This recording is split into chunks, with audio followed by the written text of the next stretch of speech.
Hello students, welcome to Bio and Pharma Hub. Today I will be teaching you the mechanics of respiration. So before starting the main topic, we will understand what is respiration. So respiration is the exchange of gases, carbon dioxide and oxygen. Oxygen is important for our cells because it acts as a fuel for our cells. Now, there are some important points behind respiration. The examiner may ask you, respiration is a voluntary or involuntary process. What involuntary means? Involuntary process, if that reflects action that is not in our control or not in the control of our will. It occurs automatically. So it is an involuntary process. And which part of your brain controls the respiration? So it controls by medulla oblongata, which is a part of your hindbrain. So if this is important. Second, what is the normal breathing rate? So normal breathing rate is 16 to 20 beats per minute. Now, respiration occurs in two processes, that is inspiration and expiration. Inspiration means the inhalation of oxygen from the atmospheric air, and expiration means the release of carbon dioxide from the lungs to the atmosphere. So inspiration can also be called as inhalation and breathing out process, and expiration may also be called as inhalation and breathing out process.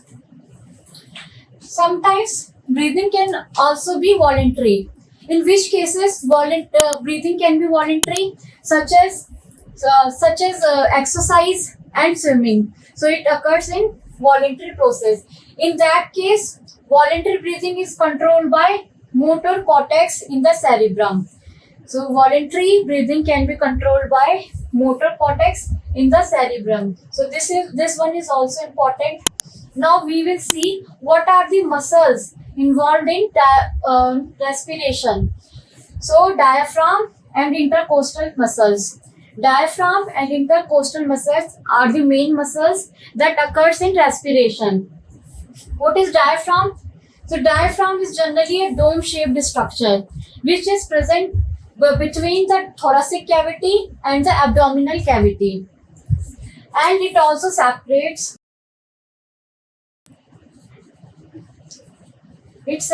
abdominal cavity from the thoracic cavity.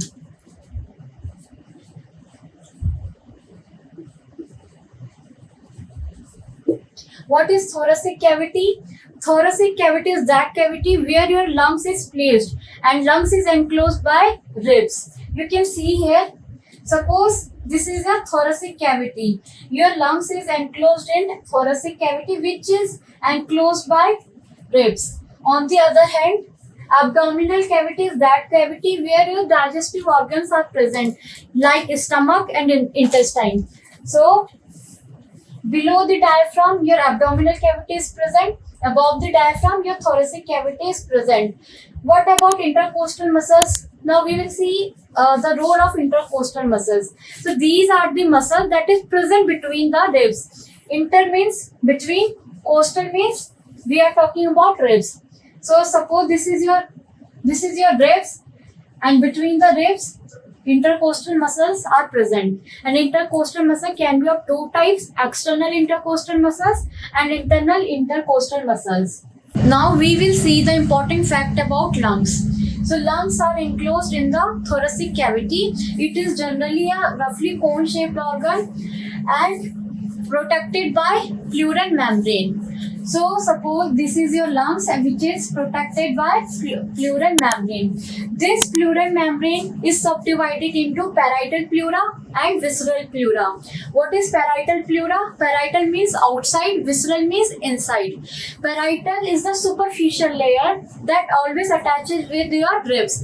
Visceral is the deep layer which always attaches with your lungs. Between the parietal and visceral layer, there is a fluid called pleural fluid.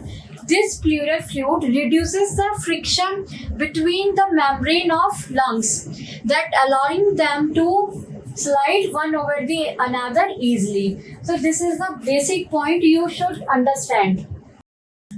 Now we are coming on the today's topic, mechanics of respiration. As I have already told you, it occurs in two processes, inspiration and expiration. We will see one by one what happens in inspiration and expiration. Inspiration is an active process. What is active process? It is that process which requires energy. And expiration is a passive process. It doesn't require any kind of energy. Here we will take the example of rubber ball. Suppose you are contracting the rubber ball. So in that case, it is requiring energy. And you can also imagine your respiration. Like it is requiring energy. While expiration, it doesn't require energy. When you releases the pressure, so it generally recoil its original shape. That is why expiration is a passive process. Second, what about diaphragm? In inspiration, your diaphragm will become flattened downwards and contract. Diaphragm contract and become flattened in inspiration. Here is the diagram. You can see diaphragm becomes more flattened and moves inward, or you can say downward. While in expiration, your diaphragm becomes more dome shaped and relaxes and move upward. Your diaphragm moves upward, becomes dome shaped and relax.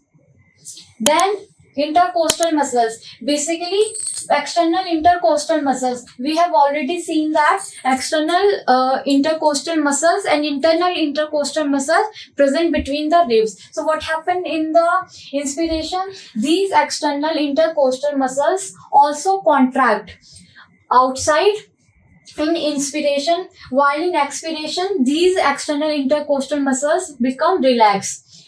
What about internal intercostal muscles?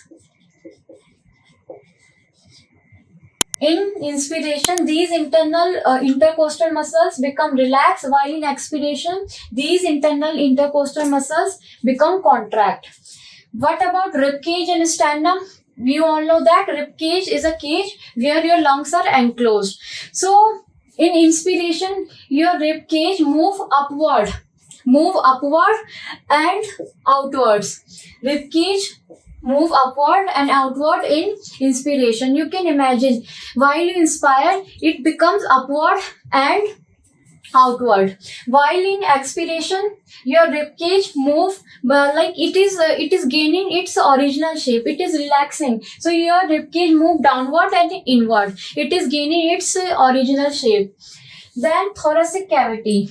Thoracic cavity is the chest. What about is your chest cavity?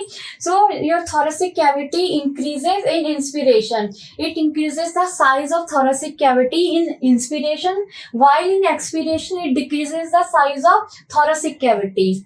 One important point, air pressure. So in inspiration there is decrease in pressure inside the lungs and thorax. So you can also call it as there is a negative pressure inside the lungs in inspiration, and expiration there is increased pressure inside the thorax and your lungs.